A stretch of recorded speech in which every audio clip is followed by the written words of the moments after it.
dia suci. Tidak boleh batu yang najis atau mutanajis.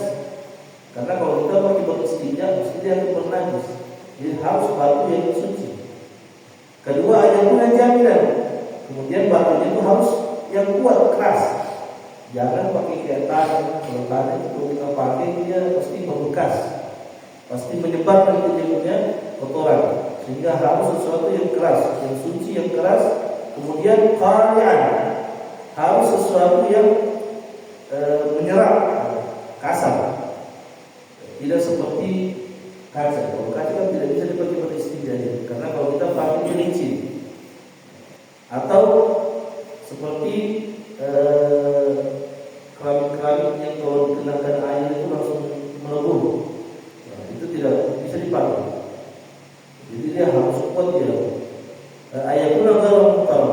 Dan insya terakhir hendaknya batu tersebut sesuatu yang tidak muhtaram. Pada ini disini al-armu wa kullu matrumin adam.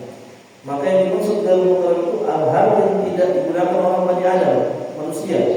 Alat yang tidak berbuat istinja itu tidak boleh sesuatu yang dipakai sama manusia. Seperti apa? Seperti tulang tidak boleh dipakai istinja.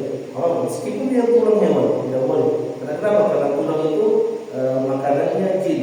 Makanya ketika kita membuang tulang-tulang itu disunahkan kita untuk membaca Bismillah. Tulang-tulang saja. Karena dia tulang, ketika kita buang maka kita mengucapkan Bismillahirrahmanirrahim. Supaya yang makan itu adalah jadi muslim. Tulang itu adalah makanannya para jin. Kemudian juga makanan tidak boleh. Hatta dia memenuhi syarat seperti apa? Roti batu yang sedikit itu kan boleh. Cuma itu tidak boleh. Haram makanan, haram hukumnya. Atau seperti kertas yang dipakai untuk menulis, belajar itu tidak boleh. Jadi kalau ada pun yang sering kita dapati di WC-WC-nya bandara di hotel, bisa pakai tisu. Nah, itu apakah termasuk daripada alat yang bisa kita gunakan untuk istinja? Iya, itu salah satu yang memenuhi syarat. Dia suci, kuat, dia tidak berlebur dia. Makanya biasanya orang kalau istinja pakai tisu itu jangan cuma satu lembar. Kalau satu lembar pasti dia akan hancur. Jadi agak tebalkan dia. Jangan cuma satu lembar. Kalau satu lembar itu tidak bisa. Dan kenapa hancur dia? Kita pakai gosok nanti takutnya dia melebur atau robek. Jadi ditebalkan. Kalau dia dapat menghilangkan kotoran, dia kasar dan dia bisa menyerap kotoran yang ada di kemaluan kita. Dan terakhir itu untuk muhtaram. Dan itu sudah memenuhi syarat bolehnya kita beristinja dengan batu. Kemudian setelah itu kita sudah tahu syaratnya, bahwasanya syaratnya batu yang kita gunakan beristinja itu tadi ada 4. Kemudian kapan seseorang itu diperbolehkan beristinja dengan batu? Tadi syarat batu tersebut. Sekarang dibolehkan kita beristinja pakai batu. Yaitu ada 8 syarat. Syarat yang pertama ayat pula bisalah tapi ahjar. Hendaknya dia dengan 3 batu. Harus 3. Tidak boleh 2. Apalagi 1. Harus 3. Atau 3 kali usapan. Contoh batunya besar. Mungkin ada 3. Seperti dia tidak ada 3 sisi. Ada 3 sisi. Dia cuma 1, tapi dia ada 3 sisi. Nah, itu boleh. Sisi 1, sisi dan sisi. Itu sudah terpenuhi syaratnya. Sudah termaksud 3 batu. Kalau dia kecil, maka harus cari 3 batu. Kemudian yang kedua, ayat yang mahal. Hendaknya tempat itu bersih, dapat membersihkan tempat kotoran tersebut. Kalau tidak bersih, kita tidak boleh, tidak sah. Yang pertama, apa saja dia kapan dianggap dia bersih? Pertama, al-muqah. Wa ayat pun yang satu nasihat. Hendaknya kalau sudah kita kerjakan dia 3 kali bersuara, 3 kali usapan, betul-betul bersih, hilang sudah. Mungkin tersisa, mungkin sekecil sedikit. Kan kalau pakai batu tidak terlalu bersih, tapi tidak juga terlalu kita abaikan. Paling tidak dia harus membersihkan apa yang ada di tempat kotoran kita alla yajifan najas. Kapan kita dibolehkan beristinja pakai batu? Hendaknya kotoran yang keluar daripada kemaluan kita itu belum kering. Kalau sudah kering sudah tidak bisa pakai batu. Harus pakai air dulu. Karena kenapa? Karena air itu hanya bisa menghilangkan kotoran yang betul-betul masih basah, masih bisa istilahnya ditarik, dibersihkan dengan batu. Tapi kalau sudah keras, sudah berat, harus pakai air. Syarat selanjutnya Allah yang takilah, hendaknya tidak berpindah kotorannya. Berpindahnya bagaimana? Kalau berpindahnya itu sudah bukan dia keluar sudah dari batas keluarnya. Kalau kita kencing, hendaknya kotoran yang keluar itu cuma di area itu saja, tidak berpindah. Maksudnya apa? Kalau dia sudah berpindah, yang pindah itu tidak boleh pakai batu, harus pakai air. Contohnya seperti biasanya kalau biasanya buang air kecil itu kadang pindahnya terkena kaki, tidak sengaja terkena kaki. Yang kena kaki itu tidak bisa pakai batu. Adapun di kemaluan kita boleh pakai batu, boleh. Tapi yang sudah terpindah itu tidak bisa pakai batu. Karena kalau pakai batu, gimana cara kita? Karena yang pakai batu itu hanya di area kemaluan saja, bukan di area selain kemaluan. Nah, makanya kalau dia sudah berpindah maka harus pakai air. Dan selanjutnya Allah yang telah alih, hendaknya kotoran yang keluar itu tidak terkena dengan selainnya, tidak bercampur dengan sesuatu yang bukan kotoran. Seperti apa? Kalau kotoran itu sudah bercampur dengan air, kita sementara air kecil sudah tersiram air, sudah selesai. Sedangkan tidak boleh kita pakai batu. Atau kena najis yang lainnya, mungkin terpercik, kita kencing di dinding, misalnya anak kecil kencing di dinding, kembali ulang dia punya najis, itu termasuk selain daripada najis sudah. Kenapa? Karena sudah terpisah. Ketika dia sudah terpisah, sudah tidak dianggap lagi terpisah dan terpercik kembali ulang ke tempatnya. Itu sudah tidak boleh dipakai, harus menggunakan air. Atau najis yang lainnya, mungkin dia bercampur dengan kotoran-kotoran yang lainnya. Ada yang biasa juga para ulama memberikan contoh itu seperti kalau kita buang air besar sambil buang air kecil. Air kecil itu menetes ke belakang. Maka kotoran di belakang itu sudah tidak bisa kita pakai batu, harus pakai air sudah, karena sudah bercampur. Kemudian yang selanjutnya Allah yujawiza syaf'atahu wa hasyafatahu.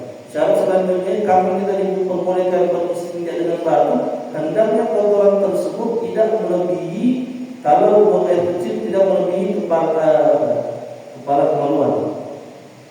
Tidak melebihi kepala kemaluan. Kalau dia sudah keluar dari area itu, sudah tidak bisa pakai batu lagi.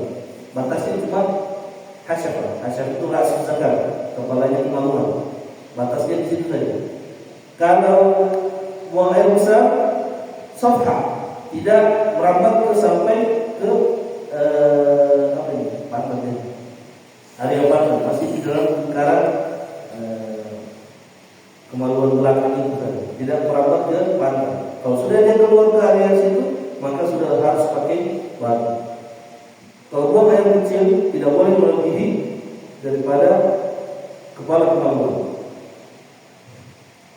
Syarat selanjutnya al-isti'abu mahali bil hajar, menyeluruhkan meratakan batu tersebut pada kemaluan. Jadi dia ada metodenya. Kalau isinya pakai batu itu ada metodenya. Kalau kita kemaluan, contohnya seperti ini, batu, jadi dia seperti ini. Cara menginjakan kemaluan depan itu dia dari bawah ke atas, dari bawah ke atas. Lebih bagus seperti ini, karena kalau kita, dan tidak harus diputar-putar, tidak. Kalau dia diputar-putar nanti takutnya dia melebar. Jadi dari bawah ke atas, dari bawah ke atas, dari bawah ke atas. Terus kalau kemaluan belakang bagaimana? Ini kemaluan belakang ini memang repot ini, karena kita tidak lihat. Jadi dia kalau ini yang kelihatan sudah paham semua kayak ini. Sudah tahu contoh lah. Ini kelihatan kita punya. Cara membersihkannya itu dia diputar. Contoh kita mulainya dari sebelah sini. Kita putar, usahakan berhentinya di awal kita mulai. Setelah itu baru keluarkan. Ambil lagi batu yang baru, seperti itu lagi. Kalau kita mulai dari sini, putar, diputar.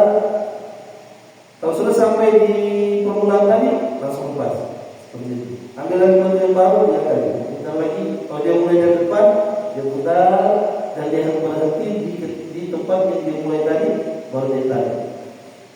Tarikannya juga jangan keluar. Kalau usahakan dia diputar dari dalam. Karena kalau dia tarik keluar, takutnya nanti merambat dia ke area yang lain. Terhambat tidak punya pertolongan. Seperti ini kalau dia agak berat dia karena tidak terlihat. Dia diputar dulu.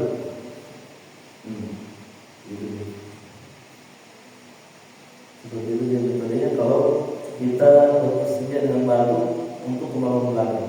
Dan syarat terakhir ya pasti batunya harus suci. Tadi sudah dibahas tadi bahwasanya memang batu harus suci. Dan ketika kita bersihnya juga harus suci. Dan syarat itu harus 3 batu atau 3 kali usapan. Kalau seandainya dari 3 tersebut tidak belum bersih, masih kotor rasanya, tambah 1, 4. Kalau sudah 4 bersih, maka sunnah ditambah 1 menjadi 5 untuk witir. Witir itu ganjil. Inna Allah jadi pemitra. Sesungguhnya Allah itu suka hal-hal yang ganjil. Jadi ketika kita sudah mengusap yang ketiga kalinya masih kotor, wajib ditambah 1. Ketika sudah bersih yang tambahan tadi 4, maka sunnah ditambah 1 jadi 5. Begitu seterusnya. Sudah 4 masih kotor. Sudah 5 masih kotor lagi. Wajib tambah 1 jadi 6. Sunnah tambah lagi 1 supaya jadi 7. Oh belum bersih, wajib tambah 1 jadi 8. Sudah bersih 8, sunnah tambah 1 jadi 9. Seperti itu seterusnya.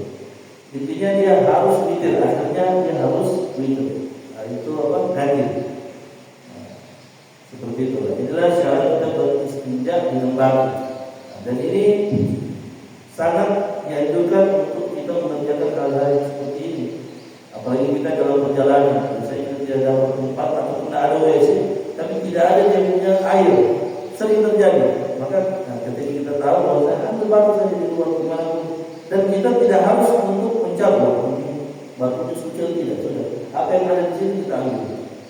Karena kaidah mengatakan asal kulli mubah. Asli segala sesuatu sebenarnya mubah. Boleh saja dipakai. Jadi tidak perlu dibahas lagi. Tidak ditanya lagi orang ini berfungsi suci semua ini. Itu was-was namanya. Apa yang ada langsung diambil. Kalau dia besar bisa mengusap 3 kali usapan ya cukup. Kalau dia kecil usahakan diulang. Makanya kalau di atas mobil kalau kami belajar dulu kalau dalam WC-nya itu banyak batu kumpul di samping itu. Dan kalau orang yang tidak tahu dia itu mainan, tidak itu batu untuk pakai istinja. Jadi dia ada 2 air di samping itu biasanya tempat sabun. Nah itu bukan jadi tempat sabun, jadi tempat batu. Jadi di setiap taman masjid itu dia ada 2. Ada pembersih WC, ada pembersih khusus untuk batu istinja saja. Tidak semua mau bersihkan itu karena dia tahu itu kotoran itu dipakai untuk orang. Jadi ada khusus memang untuk membersihkan yang seperti itu. Kalau kita di Indonesia, masya Allah sekarang sudah ada tisu. Itu sudah sunnah ya. Inna Allah yuhibbul mutahhirin. Itu dalam ayat Al-Quran itu, kalau Inna Allah yuhibbul mutahhirin itu sesungguhnya Allah menyukai orang yang bersuci itu. Ada 2 pendapat bahwasanya kalau Al-Quran itu bilang mereka kalau habis batal wudu langsung wudu, tidak pernah batal wudunya. Riwayat lain tidak. Riwayat lain itu ketika mereka beristinja menggunakan al-wudu ini. Mereka beristinja dengan batu dulu, kemudian ditutup dengan air. Padahal ada air, cuma mereka kumpul itu sudah sempurna. Sehingga turunlah ayat Allah Subhanahu Wa Taala memuji orang yang suka bersuci. Wallahu a'lam. Mungkin itu saja dulu pembahasan kita hari ini.